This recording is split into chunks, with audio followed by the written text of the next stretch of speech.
Hey, what's going on, guys? It's the Western Nomad. Welcome to Kansas and the Eastern Plains. Just kidding. This is Colorado. We call it Kansas out here because, well, if you've ever driven through Kansas, you know what I mean. So what's out here? What am I doing here? There's a couple of destinations out here. The paint mines, the Pawnee National Grasslands. And in this video, you're going to see the Pawnee National Grasslands. I have never been there. I really didn't know what was out there. I figured, hey, I'll drive out here while everyone's watching the Super Bowl. Roads should be open, and I'll just fly the drone around and film. So it was a really cool day, and had some really amazing sunsets on the drive home, which you'll see. But this is a lot of what Eastern Colorado looks like. When people think of Colorado, they're thinking of mountains and rivers and all this high alpine stuff, but half of the state looks just like this. It's basically a breadbasket spread across 200,000 acres in northern Colorado. The Pawnee Grassland is a window into the Great Plains that once were vast, wild, and almost untouched. Before settlers arrived, this region was inhabited by several indigenous tribes, such as the Pawnee, Arapaho, and Cheyenne, and understood the land in a way that few people do today. Their stories, their migrations, and their conflicts are written into the landscape itself. By the late 1800s, European homesteaders tried to farm these wide-swept plains, but the soil was unforgiving, and after the Dust Bowl, much of the land was abandoned and taken over by the government, eventually becoming the protected grasslands known as the Pawnee National Grassland.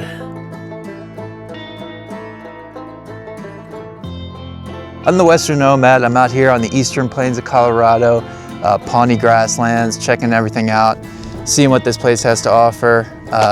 If you have a lot of time, just take a walk back there.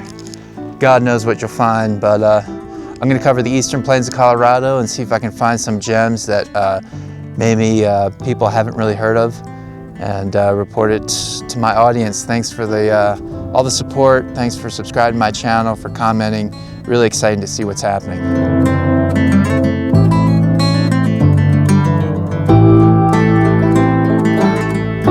Well, out here at the Pawnee Grasslands, just taking a little walk, a little stroll. Not terribly exciting, but I don't know how long this trail really goes on for. It's in front of me. This is like thousands of acres of land, I guess, that used to belong to the Pawnee Indians.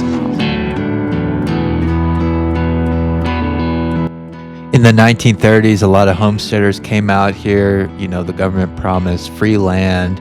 Rain follows the plow, and that didn't really last too long. And by the 1930s, the Dust Bowl hit. This place wasn't really farmable. It was just dust, relentless winds, and the federal government had to come and rebuy the lands and figure out what they were going to do with it. So they made it this national Pawnee Grasslands place that the public can come enjoy. A lot of the land out here is checkerboarded, which means that some of it's privately owned, some of the land's owned by the federal government, some of it's owned by the state government. And this place that's very agricultural also has some contradictions, like people, there's oil and gas out here. Pretty sure we drill for oil. I saw some oil refineries out here. So it's kind of a land of contradiction.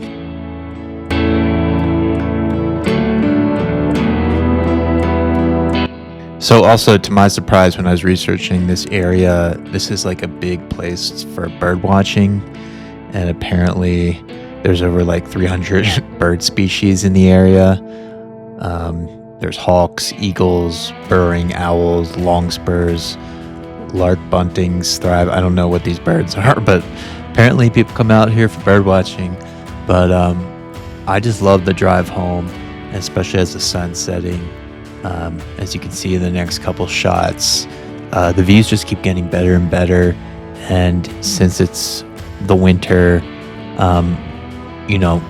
looking west looking west from the east, you'll have some of the best views of the Front Range.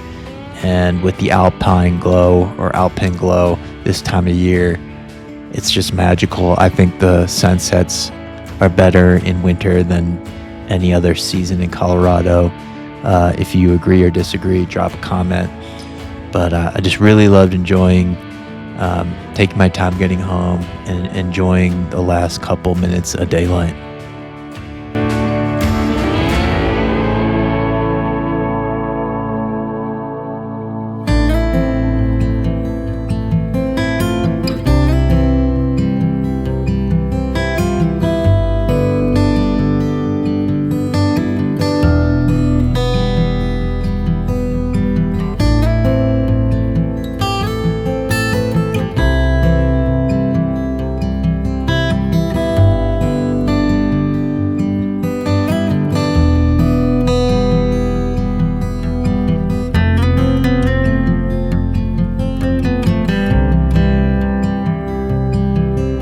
So it might be hard to see, but those little specks off to the left in the air are the planes approaching Denver International Airport. And at night you can just see them line up like dozens of planes stretched, in a straight line. It's really cool to see.